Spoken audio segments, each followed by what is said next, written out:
इसका lecture number क्या है? 41।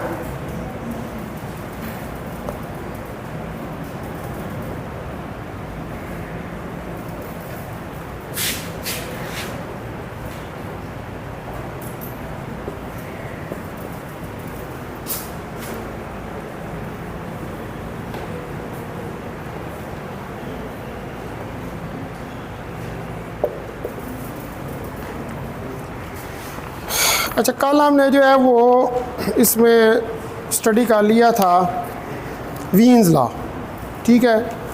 आज हमने जो है वो रेले जीन्स डिस्ट्रीब्यूशन लॉ जो है उसको स्टडी करना है।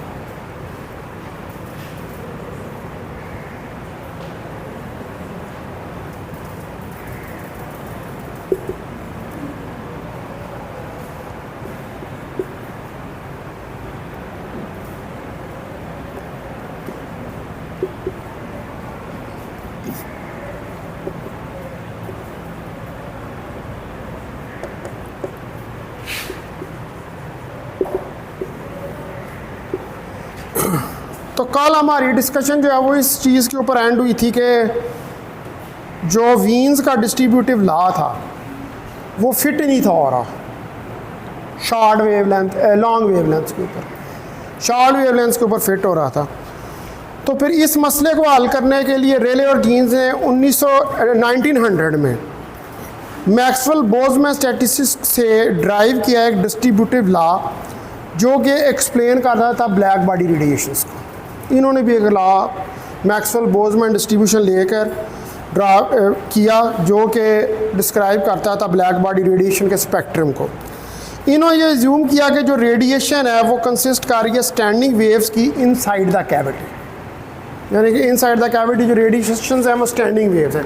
स्टैंडिंग वेव्स का मतलब होता है कि फिक्स बाउंड्री कंडीशन है, मतलब कोई बाउंड्रीज हैं उनके दरमियान में वेव्स जो हैं वो प्रोड्यूस हो रही हैं, ठीक है। और इनका कोई टेम्परेचर टी है। तो उन्होंने कहा जो नोड्स हैं, अब दो पॉइंट्स होते हैं, नोड्स और एंटी नोड्स। एंटी नोड्स वो पॉइंट्स होते हैं जिनके ऊपर एम्पलीट्यूड मैक्सिमम होता है स्टैंडिंग वेव का, और नोड्स वो पॉइंट होते हैं कि जिनके ऊपर एम्पलीट्यूड मिनिमम होता है या ज़ीरो होता है स्टैंडिंग वेव्स का। तो इन्होंने कहा कि जो नोड्स हैं स्टैंडिंग वेव्स के वो बन रहे हैं कहाँ पर? At metallic walls of cavity. जो वॉल हैं कैविटी की उनके जो पॉइंट्स हैं उन पर नोड्स बन रहे हैं, यानी कि वहाँ पर जाकर डिस्प्लेसमेंट जो है वेव का वो ज़ीरो के बराबर आ रहा है। तो ये स्टैंडिंग वेव्स जो हैं ये इक्वलेंट हैं हार्मोनिक ऑसिलेशंस के, क्योंकि वो बार बार उसके दरमियान में एनर्जी जो है वो करती है, ऑसिलेट करती है, फिक्स्ड है ना। तो कभी जब मैक्सिमम एम्पलीट्यूड होता है तो उसकी एनर्जी मैक्सिमम हो जाती है, जब एंटी नोड्स के ऊपर होते हैं तो एनर्जी मैक्सिमम होती है, जब नोड्स के ऊपर होते हैं तो एनर्जी मिनिमम होती है। इसका मतलब है कि एनर्जी मैक्सिमम और मिनिमम के दरमियान में क्या कर रही है? ऑसिलेट कर रही है। तो उन्होंने कहा कि ये हार्मोनिक ऑसिलेटर्स की तरह है। तो उसने कहा कि ये ऑसिलेटर जो हैं इनके नतीजे में जो ऑसिलेशंस हैं लार्ज नंबर की, वो एक इलेक्ट्रिकल चार्ज के अंदर जिस तरह ऑसिलेशन आती हैं वो इसी तरह इस कैविटी के अंदर भी प्रेजेंट है, ठीक है। यानी कि उन्होंने इसको एक हार्मोनिक ऑसिलेटर से रिजेंबल कर दिया इस चीज़ को, ठीक है। हेलो अस्सलाम डॉक्टर साहब। सर नो प्रॉब्लम सर, आप हुक्म करें सर।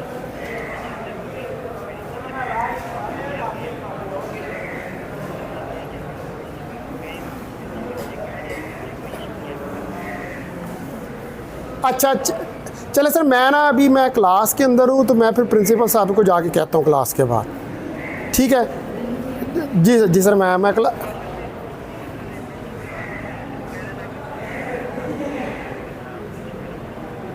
सर अभी सर से 15-20 मिनट में क्लास ख़त्म होती है तो मैं जाके उनसे बात करके मैं आपको इन्फॉर्म करता हूँ। No problem sir, no problem sir.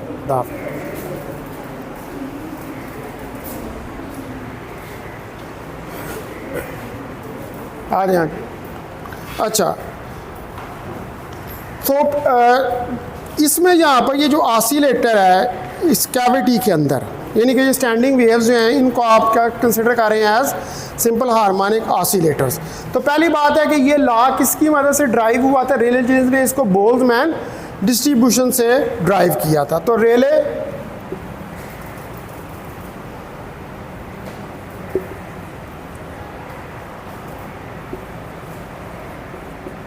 and genes in 1900 used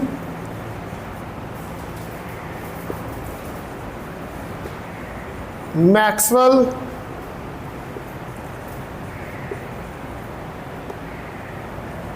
Boltzmann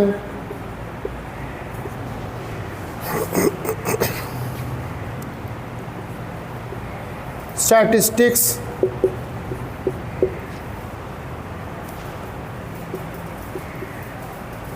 to drive distributive law.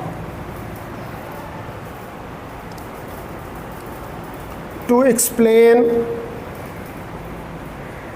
spectrum of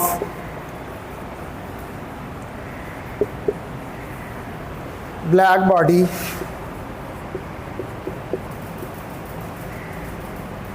radiation. ठीक है, तो इन्होंने जो है मैक्सवेल डिस्ट्रीब्यूशन को यूज़ किया। अब इन्होंने यहाँ पर ये ज्यूम किया कि रेडिएशन जो है वो क्या है, वो स्टैंडिंग वेव्स हैं। दे assumed that radiations are standing waves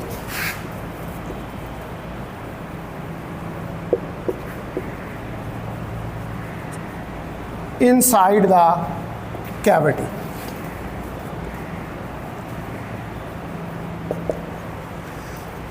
कि ये स्टैंडिंग वेव्स हैं कैविटी के अंदर।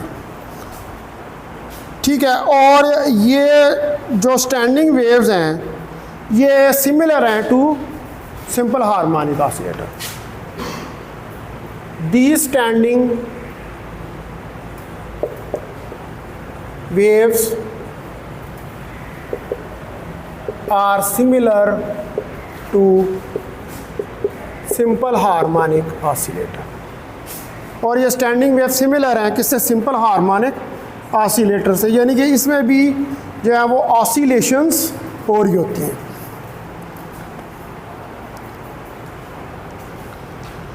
तो अब इस ऑसिलेटर जो है कैविटी के अंदर, ईच ऑसिलेटर इन कैविटी, तो हर ऑसिलेटर जो है कैविटी के अंदर have the same average energy, have the same average energy. तो हर ऑसिलेटर जो है उसके पास सेम एवरेज एनर्जी है E।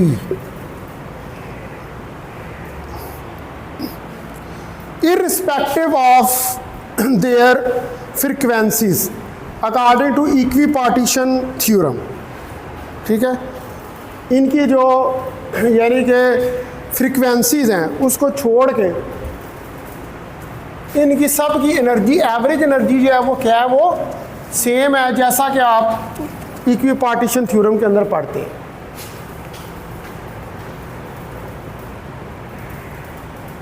irrespective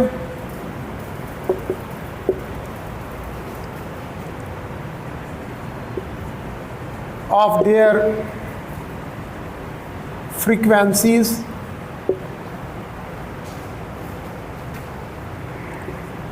according to equipartition theorem and given as, और इसको लिखते हैं हम कि E average is equal to KT। ये इक्वेशन नंबर 1 है। यहाँ पे K जो होता है ये बोल्ट्जमैन कांस्टेंट होता है और इसकी वैल्यू होती है 1.38 10 की पावर -23 जूल पर केल्विन।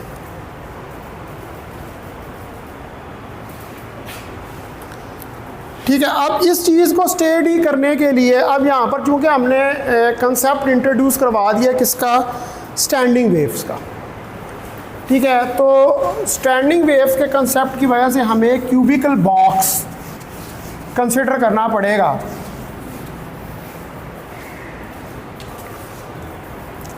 जिसकी लेंथ एल होगी।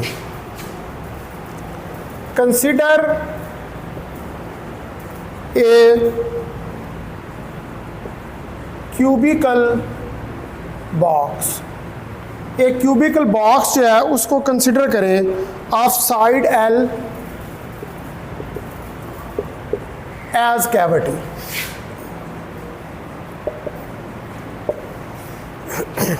जिसकी साइड एल हो कैविटी के। तो इलेक्ट्रो जो रेडिएशंस हैं एमिटेड हैं हो रही हैं वो बिहेव करेंगी एज वेव्स। तो ये वेव्स हैं ये बाउंस करेंगी back and fourth inside the box like harmonic oscillator. Harmonic oscillator की तरह आगे पीछे मूव करेंगी। तो बॉक्स जो है वो फिक्स्ड है, रिजिड है और परफेक्टली कंडक्टिंग वॉल्स हैं उसकी। ठीक है, तो लिहाजा इलेक्ट्रिक फील्ड जो है इलेक्ट्रोमैग्नेटिक वेव का must be zero at walls. यानी कि जो जैसे हमने कहा नोड्स बन रहे हैं ना वहाँ पर, तो वो नोड्स की बनने की वजह से क्या होगा, जो वॉल्स हैं कैविटी की उसके ऊपर इलेक्ट्रिक फील्ड जो है वो ज़ीरो होगा। तो the electric field of electromagnetic waves, तो जो इलेक्ट्रिक फील्ड इलेक्ट्रोमैग्नेटिक वेव्स का must be zero at the walls because a conductor has zero electric field. Because a conductor has zero electric field. Conductor के अंदर field क्या होती है, zero ही होती है और पोटेंशियल कांस्टेंट होता है।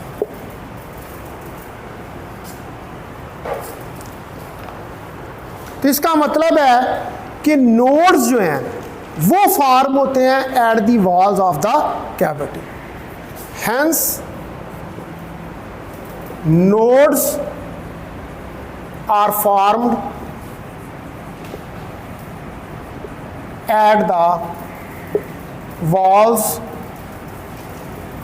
Of the cavity.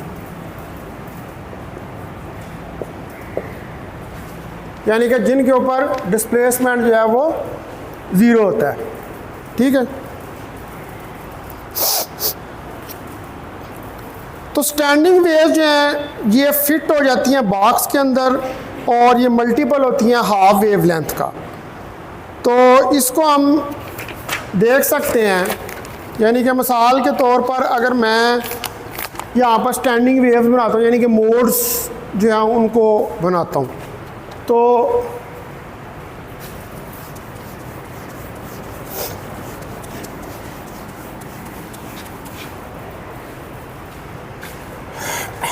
ये देखें कि ये फिक्स्ड बाउंड्रीज हैं और इनके दरमियान में ये एक मोड बन रहा है ये। ठीक है, तो ये इसकी टोटल लेंथ एल है और ये इसका हाफ है, तो एल लैम्डा बाई 2 के बराबर होगा। अब आप ये इसका एक मोड भी बना सकते हैं, 2 मोड भी बना सकते हैं, 3 मोड भी बना सकते हैं, जितने मर्जी मोड्स आप बना लें। यानी कि अगर ये बनाएं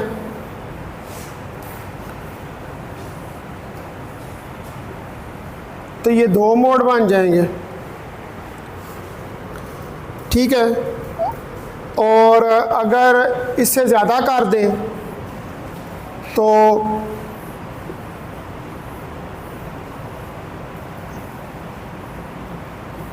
ये 3 मोड बन जाएंगे। ये N1 के लिए है, ये N2 के लिए है और ये N3 के लिए है। अब जो वेव लेंथ है वेव्स की वो आपकी फिट हो रही है बॉक्स में इन एक्स डायरेक्शन। ठीक है, ये डायरेक्शन मैं कौन सी ले रहा हूँ, ये एक्स डायरेक्शन जो है वो ले रहा हूँ। तो the wavelength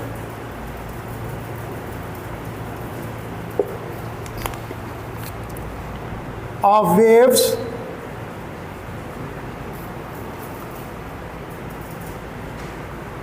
which can be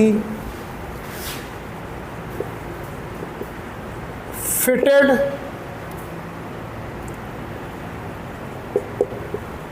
into the box, जो कि फिट हो रही है बॉक्स में in x direction, x direction में, और उनको आप लिख सकते हैं lambda x by 2 L over n x. यहाँ पर n x number of modes हैं, ठीक है, L लेंथ है उसकी, और ये क्या है 1 2 3 4 5 सो ऑन। तो ये मैंने x डायरेक्शन के अंदर इसको लिया है। इसी तरह आप इसको y डायरेक्शन और z डायरेक्शन में भी ले सकते हैं। तो y डायरेक्शन में ये मेरे पास आ जाएगा lambda y over 2 L over N Y. यहाँ पर भी N Y 1 2 3 4 and so on. इसी तरह z डायरेक्शन में भी आपके पास lambda z over 2 L over n z आ जाएगा। तो एन जेड भी यहाँ पर 1 2 3 4 एंड सो ऑन आ जाएगा। तो एक्स वाई जेड डायरेक्शन में ये क्या बन जाएंगे, नंबर ऑफ मोड्स बन जाएंगे। तो अब यहाँ पर जो वेव नंबर है या वेव वेक्टर है के एक्स, मोड ऑफ ऑसिलेशन का एक्स डायरेक्शन में, ठीक है, उसको हम डिफाइन करेंगे कि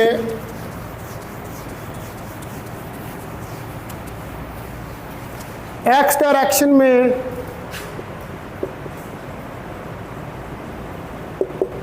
वेव नंबर के 2 पाई ओवर लैम्डा,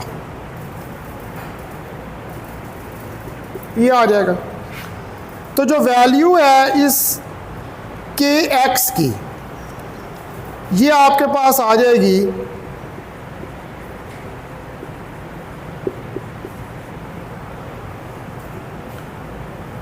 के x is equal to n pi x over L.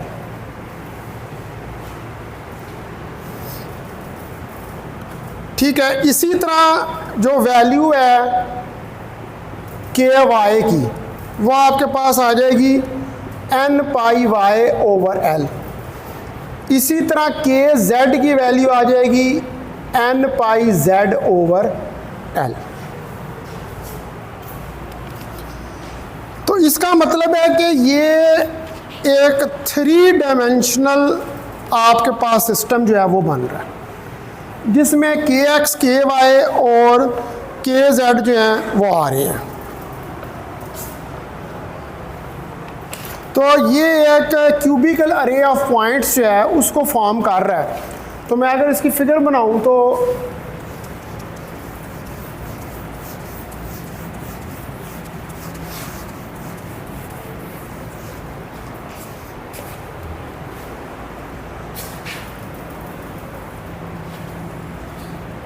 ये फिगर देखें, ये आपके पास एन एक्स और एन वाई जो मोड्स हैं उनके दरमियान में जो पॉइंट्स हैं, ये बहुत सारे पॉइंट्स आ रहे हैं।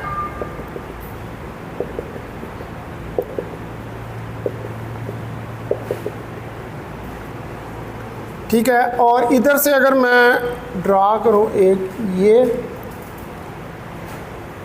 और एक ये, और यहाँ से ये एक वेक्टर ड्रा कर दूं डी पी। वालेकुम अस्सलाम सर क्या है? अल्हम्दुलिल्लाह सर ठीक ठाक क्या हाल चाल है? सर तो ये ठीक है सर अल्हम्दुलिल्लाह करम फिट फाट सर तो ये सुनाओ सर। ठीक चल रहा काम अल्हम्दुलिल्लाह फिट हो बिल्कुल ठीक। मेरी असल च क्लासां ही आनियां ने कि मैं तुहानूं मिल ही नहीं कमजोर सकता लग रहे थोड़े। अच्छी गल नहीं नहीं है कि फिट कर रहे हुए तो अच्छी गल है है अच्छी गल है ना कि चेहरे दा थोड़े थोड़े। नहीं मैं वैसे ही वो चीनी छड़ छड़ी अच्छा अच्छा वो तो हाँ और तुसीं सुनो तबीयत ठीक है मैं थोड़ी खिदमत च हाज़र नहीं हो सकिया मेरियां 5 क्लासां लगियां होईयां ने ਅਸੀਂ तो हाजिर हो गया सर। बहुत मेहरबानी सर सर सुबह तो पढ़ा रहे हो सर? जी सर इंजी सुबह तो मैं एक लगे क्लास ही चीज सारे नहीं 3 ਇਹਨਾਂ ਦੇ ਨੇ ਤੇ 2 ਹੋਰ ਨੇ पांच ਟੋਟਲ 5 ਕਲਾਸਾਂ ਹਿੰਮਤ ਹੈ ਸਰ ਤੁਹਾਡੀ। ਉਸ ਹਿਸਾਬ ਸੇ ਕਹਿੰਦੇ ਨੇ ਕਿ ਜਿਹੜੇ ਪੁਰਾਣੇ ਦੇ ਬੰਦੇ ਨੇ ਨਾ ਉਹਨਾਂ ਹੀ ਸਾਡੇ ਤੋਂ ਵੱਧ ਜਾਣ। और सर खाना शाना खाता है सर ਹੁਣ ਆਇਆ ਹਾਂਜੀ ਰੇਂਜ में अच्छा अच्छा लो सर बहुत सर बहुत शुक्रिया सर जज़ाकल्लाह थैंक यू सर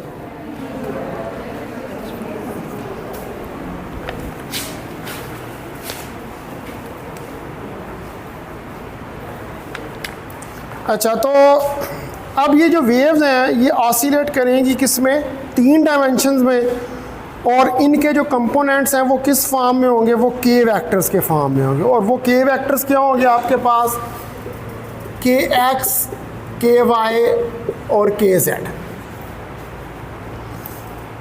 ये इस फॉर्म के अंदर होंगे ठीक है और ये जो अरे ऑफ पॉइंट्स होते हैं इनको हम क्या कहते हैं ये बेसिकली लैटिस होता है ठीक है किसी सॉलिड का लैसेट होता है तो ये सारे उसके अंदर वो अरे ऑफ पॉइंट्स हैं जिनके साथ ये के एक्स के वाई और के जेड जो वेव नंबर है वो रिलेटेड है ठीक है जो वेव्स मूव कर रही हैं अब जो वेव ऑसिलेट कर रही है 3 डायमेंशन के अंदर वेव ये जो हमने लिए ये क्या लिए के एक्स के वाई के जेड लिया है ना तो इसलिए ये 3 डायमेंशन के अंदर ये ऑसिलेट कर रही है तो ये जब 3 डायमेंशन के अंदर ऑसिलेट कर रही है तो इसका मतलब है कि इसके लिए जो अलाउड वैल्यूज़ हैं मोड्स की वो अलाउड वैल्यूज़ क्या होंगी एन एक्स एन वाई और एन जेड ये जो है मोड्स की वैल्यूज़ अलाउड होंगी जो कि सेटिस्फाई करेंगी बाउंड्री कंडीशंस को ठीक है स्टैंडिंग वेव है ना तो बाउंड्री कंडीशंस के अंदर आ रही है और हर पॉइंट जो है लेटेस्ट के अंदर वो रिप्रेजेंट कर रहा है एक मोड ऑफ ऑसिलेशन को एक मोड ऑफ ऑसिलेशन मीन एक स्टैंडिंग वेव ठीक है अब वो एक मोड ऑफ ऑसिलेशन भी हो सकता है वो 2 मोड ऑफ अब वो किसके अंदर है with in the cubicle box जो आपने क्यूबिकल बॉक्स अब क्यूबिकल बॉक्स क्या है एक्चुअली वो बाउंड्रीज को डिस्क्राइब कर रहा है वो बाउंड्रीज हैं जिसके अंदर आपने वेव जो है उसको बंद किया हुआ है ठीक है और वेव को उसके अंदर बंद किया हुआ है और वो वेव जो है वो इन वेव नंबर्स के कारस्पॉन्डिंग इतने मोड्स बना रही है ठीक होगी बात तो अब जो एक्सप्रेशन ऑफ वेव है ठीक है अगर मैं लिखूँ एक्सप्रेशन ऑफ वेव कि इस बॉक्स के अंदर ये जो बॉक्स मैंने लेंथ एल का कंसिडर किया हुआ है इसके अंदर वेव का एक्सप्रेशन क्या होगा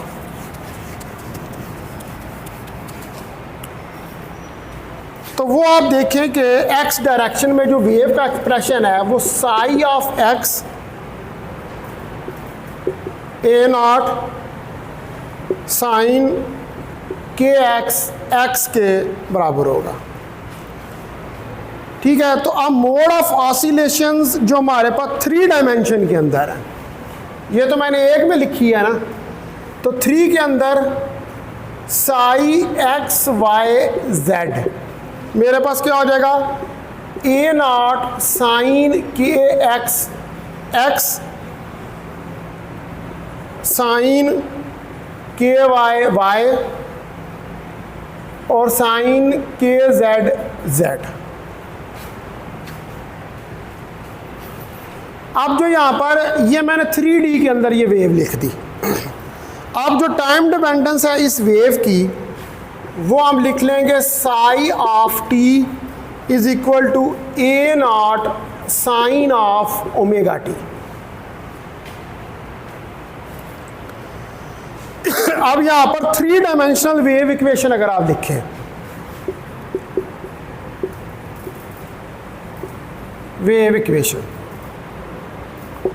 तो 3 डायमेंशनल वेव इक्वेशन के मुताबिक curly psi over curly X square plus curly psi curly Y square plus curly psi over curly Z square 1 over C square curly square psi over curly T square, ये आ गया।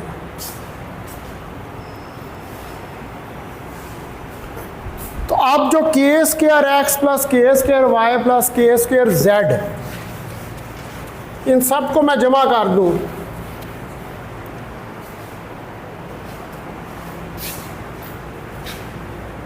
के square x plus के square Y plus के square Z, तो ये आ जाएगा मेरे पास omega square over C square के बराबर। ठीक है, अगर ये सारे जो हैं वो एक ही हैं, यानी कि ये पूरा एक के ले लूँ, तो ये क्या आ जाएगा omega square over C square. इसको कह दें कि ये कोई इक्वेशन नंबर 1 मेरे पास आ गई। अब यहाँ पर के क्या है, ये 3 डायमेंशनल वेक्टर है, 3D के अंदर वेक्टर है। ये के क्या है, 3D वेक्टर, ये एक 3D है। ओमेगा स्क्वेयर की एंगुलर फ्रीक्वेंसी है।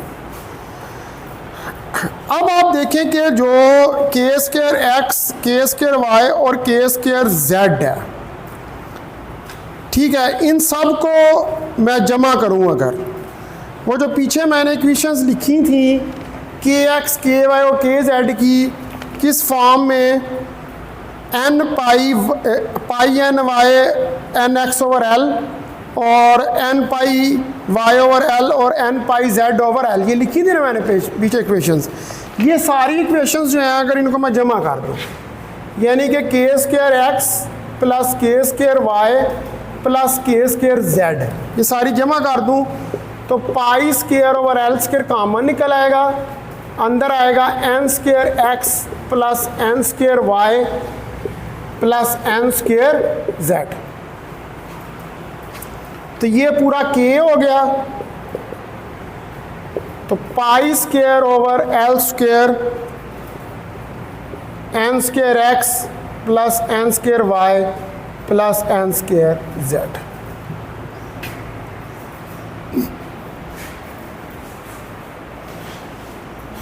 ठीक है, इसको कह दें कि ये कोई मेरे पास इक्वेशन नंबर 2 जो है वो आ गई।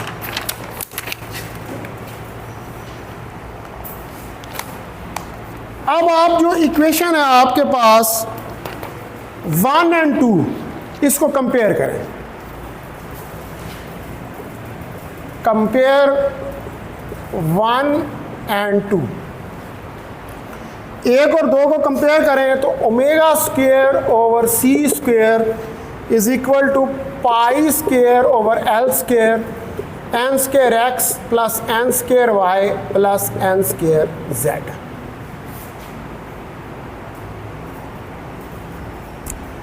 तो ये आ जाएगा मेरे पास omega square over C square is equal to pi square over L square into P square. ये सारे एन को मैं क्या कह देता हूँ पी स्क्वेयर।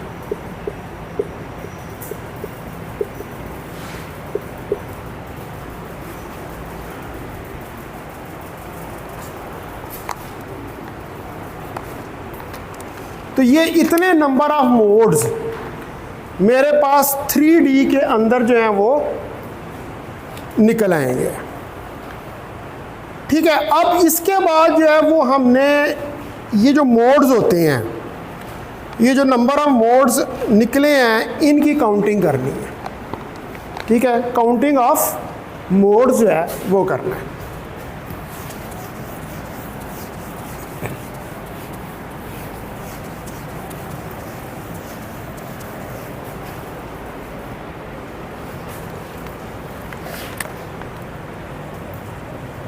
काउंटिंग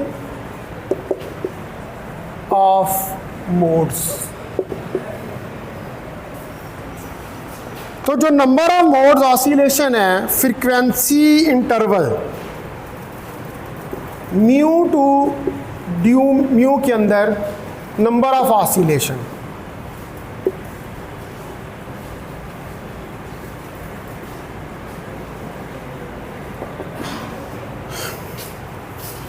ये mu two D mu frequency interval है।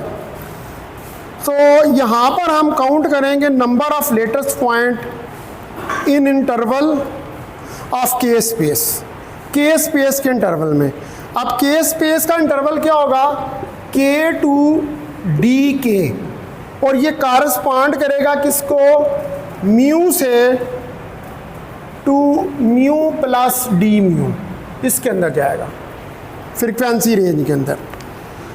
तो जो नंबर डेंसिटी है आपके पास लेटेस्ट पॉइंट्स की 1 पर यूनिट वॉल्यूम, वो आपके पास क्या है, n x n Y n z, ये पर यूनिट वॉल्यूम, ये वाली आपके पास नंबर डेंसिटी है।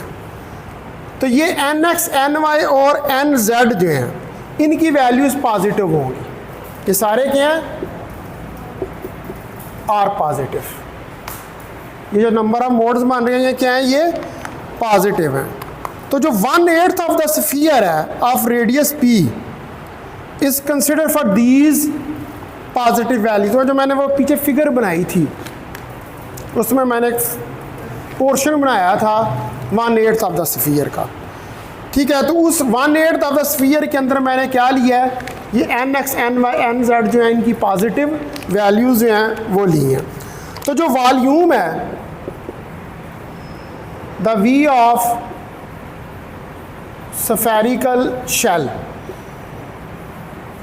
तो जो स्फेरिकल शेल का वॉल्यूम है ऑफ रेडियस पी, जिसका रेडियस पी है,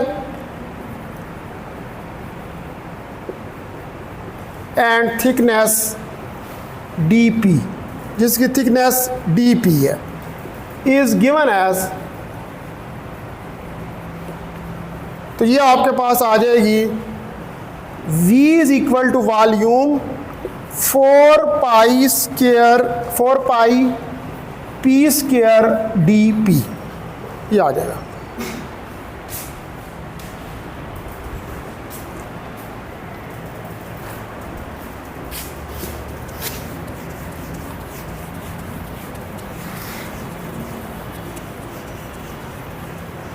इसका मतलब है कि जो फिर हमारे पास नंबर डेंसिटी हो जाएगी,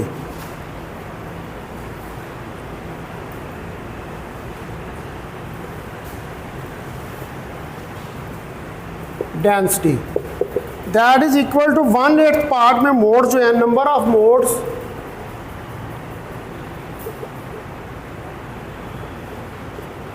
इन ऑक्टेंट, यानी कि उसके 1/8 के अंदर ओवर वॉल्यूम। तो अगर मैं कहूँ कि ये पर यूनिट वॉल्यूम है तो 1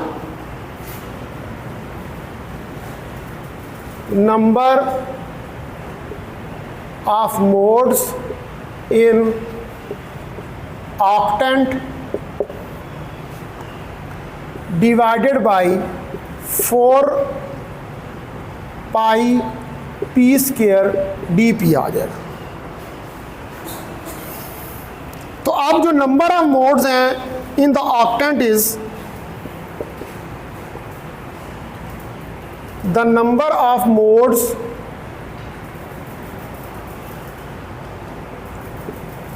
D N of P in the octant is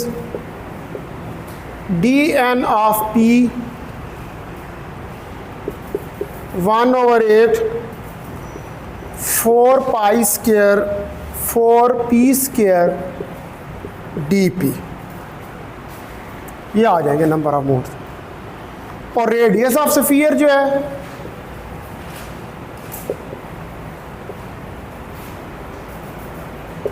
वो आपके पास आ जाएगा p n square x plus n square y plus n square z का अंडर रूट।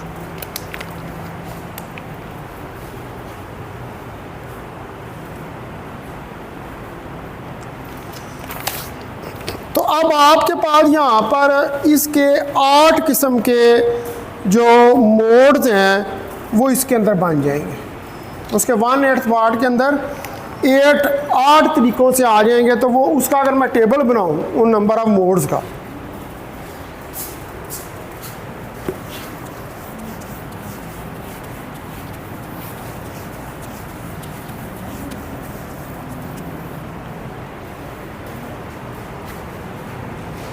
तो ये 8 कम्बिनेशन बनेंगे। कितने? 8 कम्बिनेशंस।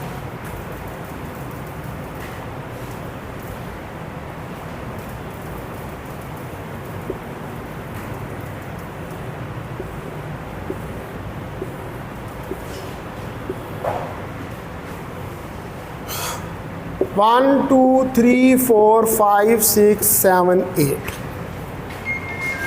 ठीक है जी। NX, NY, NZ। अब इनके नीचे देखते जाएं। -NX, -NX,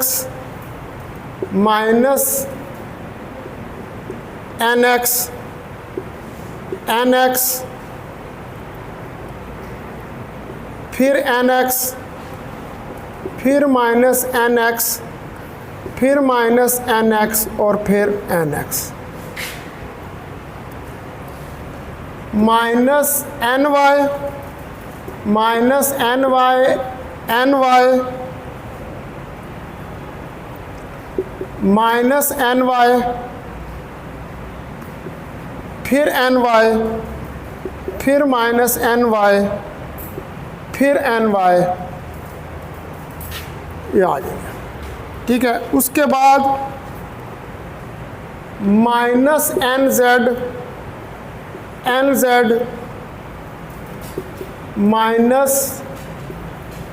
-NZ,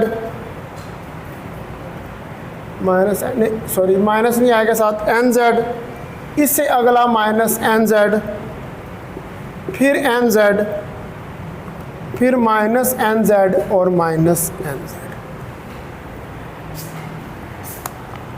तो ये मुख्तलिफ़ किस्म के मोड्स के कम्बिनेशन जो हैं 8 तरह के उसके अंदर बन जाएंगे। तो इसका मतलब हुआ कि K जो है फिर वो πP/L के बराबर आ गया। तो D के πDP/DL के बराबर आ गया। तो लिहाजा अब जो DN/P वाली इक्वेशन है इसको आप लिख सकते हैं कि 1/8 4π into K² L² π² into LDK/π, यह आ गया। तो DN/P नंबर ऑफ मोड जो हैं वो L³ 2π² K² DK के बराबर आ जाएंगे। यहाँ पर L³ क्या है? ये वॉल्यूम है, क्योंकि वो कैविटी जो क्यूबिकल है उसकी साइड 3 साइडें हैं, तो L³ वो V के बराबर आ जाएगा। और K जो है वो 2π/λ वेव नंबर है, और C जो है वो μ के बराबर है। तो इन चीज़ों को मद्देनज़र रखते हुए यही वाला आपका बब एक्सप्रेशन जो है ये क्या बन जाएगा? DN/P is equal to V 8π μ² divided by C³ dν। तो इसको लिख सकते हैं DN/P is equal to 4π μ² V C³ dν। ये हमारे पास जो फाइनल रिज़ल्ट था इसका वो निकल आया, यानी कि ये नंबर ऑफ मोड जो हैं वो हमारे पास निकल आए। ठीक है। अभी हमने इसकी पोलराइजेशन को चेक करना है। अभी मैंने क्या है उसके सिर्फ जो उसने क्यूबिकल वैसल लिया था उसके अंदर जो नंबर ऑफ मोड्स निकलते हैं उनको कैलकुलेट किया। अभी कुछ पोर्शन इसका जो बाकी है वो फिर कल मैं आपको करवाऊँगा।